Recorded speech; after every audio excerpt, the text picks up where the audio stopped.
Oh my god, it's gigantic!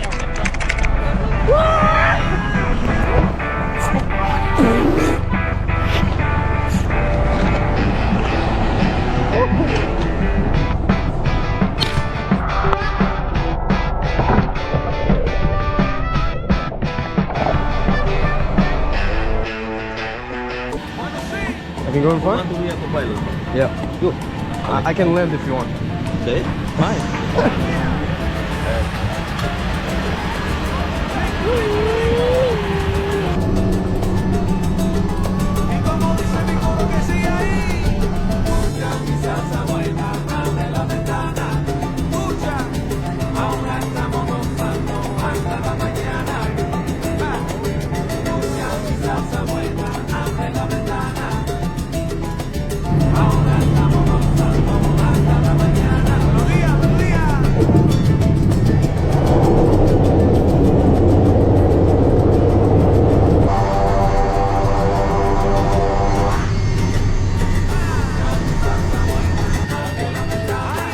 Kita walk on.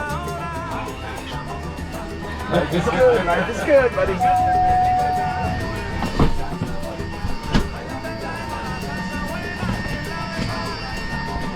Thank you.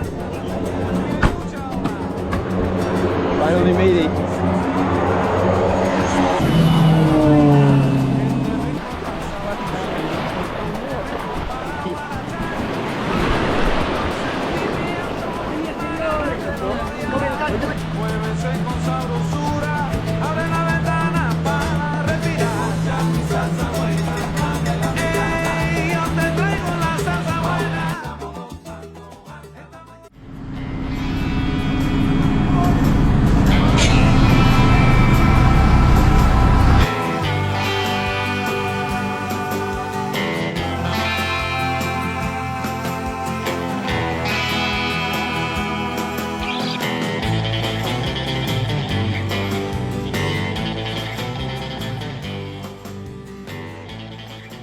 So as we were heading to our first destination, we decided to drop a line in because we figured it was worth a shot while we're moving along, not really expecting much this early in the day.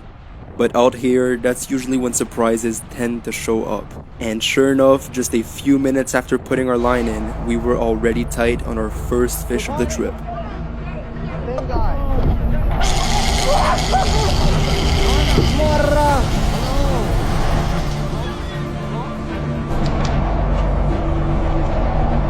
Oh my god, it's huge. Holy shit.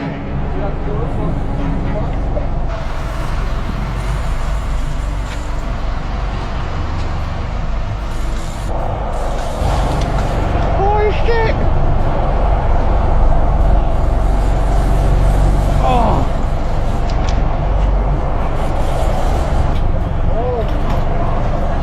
Oh mon Dieu. It's gigantic. Holy shit.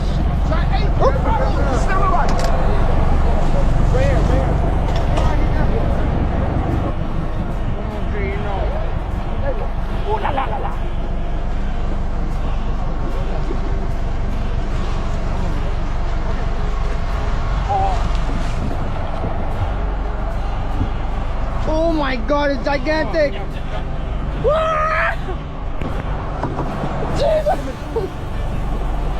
Holy!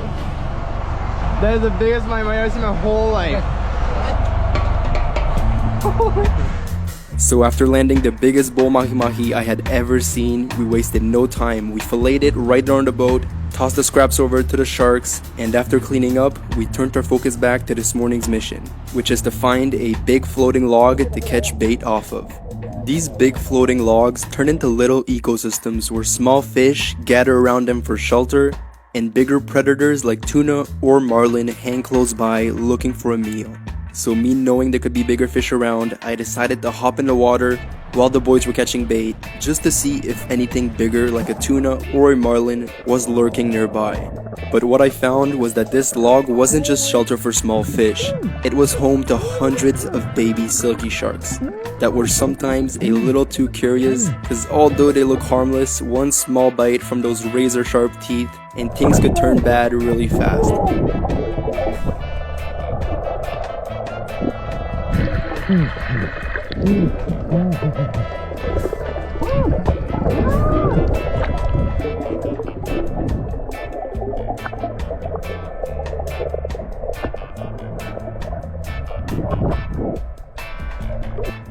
And all of a sudden, as I'm messing with the silkies, out of the blue, a big sailfish decided to glide right beneath me. I froze for a sec, it completely caught me off guard, so I flipped on my camera and snapped a quick selfie just to prove to the boys that it actually happened. Then I scrambled back on the boat, threw a fresh bait on the first rod I could get my hands on, and in the rush, it was probably not the best setup for a fish of that size. But before I could even think about it, the line came tight and I was on the first sailfish of the trip. Oh my god, got the selfish, got the selfish.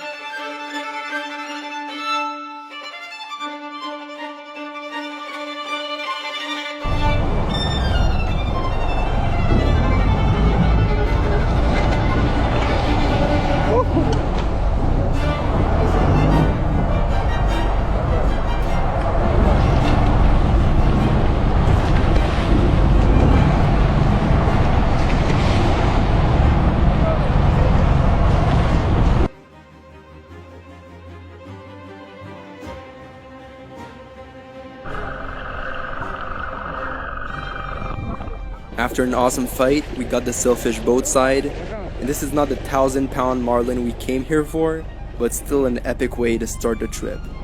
So we gave it a quick and safe release and got back on the move. And it didn't take long before the captain spotted birds diving and splashes in the distance, which is a sure sign of a tuna frenzy. As soon as we got there, my dad pitched a live bait behind the boat, and exactly 6 seconds after it hit the water, a giant yellowfin tuna swallowed it inches away from the props. My brother and I both fired some poppers out, and they got crushed instantly. So within seconds, we were all hooked up on big yellowfin tuna.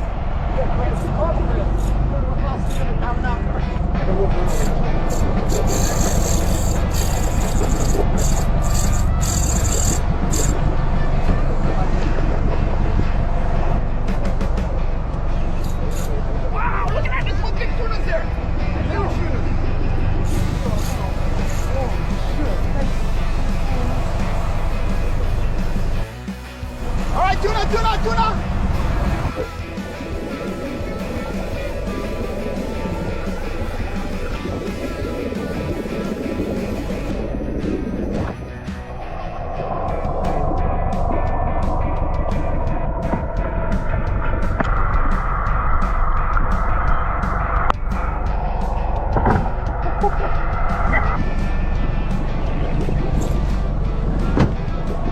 Oh my god.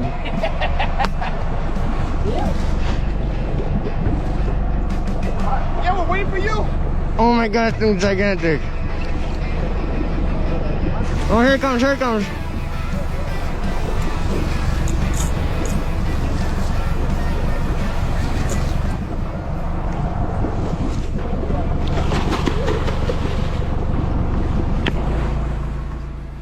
After some long battles, we finally got our fish on the boat and quickly turned back towards the frenzy for another shot. I fired another cast and hooked up right away, but this time around we weren't as lucky.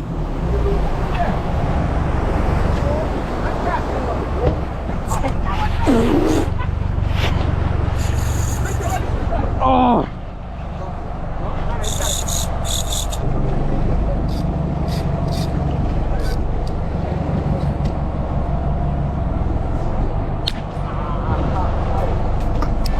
Jesus Christ. After losing that fish, we decided to take a break and enjoy some of the tuna we had just landed with some fresh sashimi that was just swimming minutes earlier.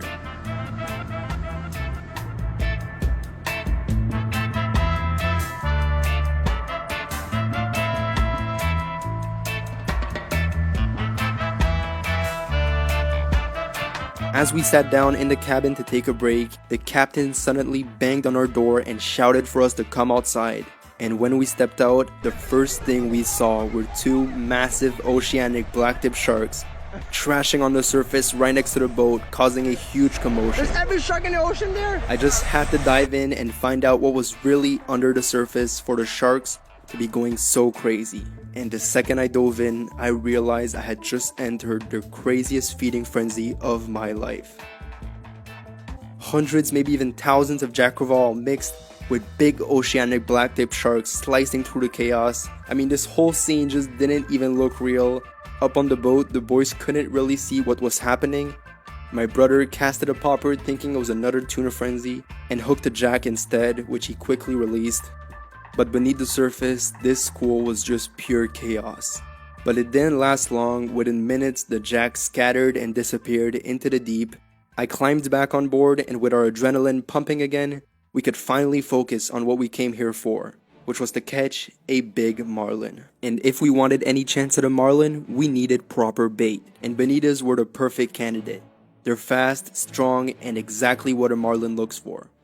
So we found a school not far from where we were, and within minutes we had a couple solid ones. We rigged the bonitas up carefully on the heavy gear, double checked every knot, and once everything was ready, we dropped the baits back behind the boat and started trolling. We trolled for a while, and we had rods take off a couple times, then just go silent, and we would bring back baits absolutely destroyed, heads missing, bodies sliced in half, and we knew right then that something huge was out there. So we kept on trolling, just waiting for the next bite. Then out of nowhere, one of the rods went off and the reel started screaming. Holy shit!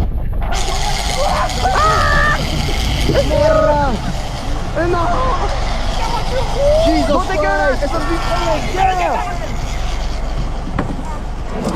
Chris, this is your dream, buddy. Get it on. My little brother didn't even think about it. He grabbed the rod, and seeing how much line was dumping out, we knew that this was the fish we came all the way to Panama for. Marlin! What kind? What? What is it? Black marlin!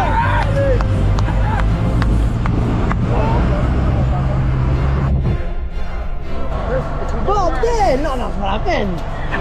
It's gonna empty it out. Está sacando.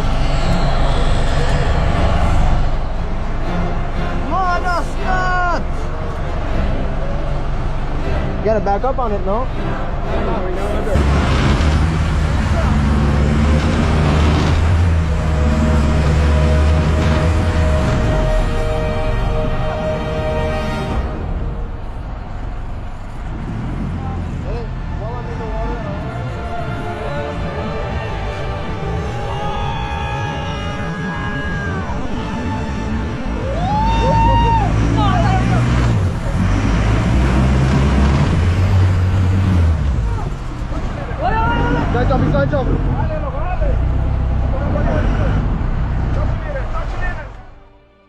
As this fish started slowing down besides the boat, I realized that this might be my only chance. A once-in-a-lifetime opportunity to get in the water with such a legendary fish, to capture something I might never see again. Every instinct told me to go for it, but another part of me just knew how dangerous that could be. These fish are lightning fast, one bad move and you're done. And I'll be honest, I was terrified at this point. You're not gonna go? I don't know, I'm gonna see. This is your only opportunity, huh? Yeah. This is a black marlin, buddy. But I threw on my fins, tightened up my mask, and slid quietly into the water, and the second I went under, everything went calm. The noise, the chaos, everything was gone, and there she was. A massive black marlin, easily 500 pounds, glowing blue in the sunlight. For a moment, I just floated there, completely still, watching the biggest fish I've ever seen moving slowly right in front of me.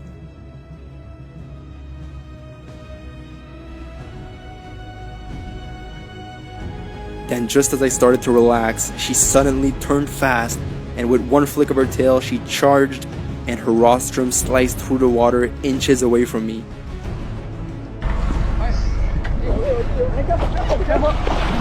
Get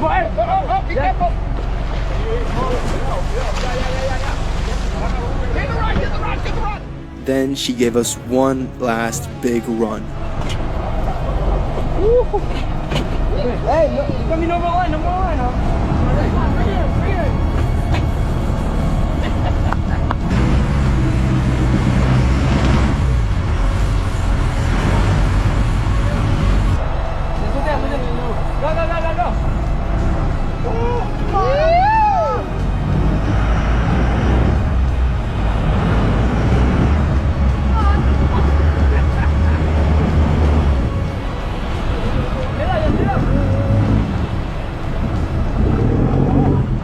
We managed to get her close again, and thankfully we were able to touch the leader, which by IGFA standards makes it an official catch.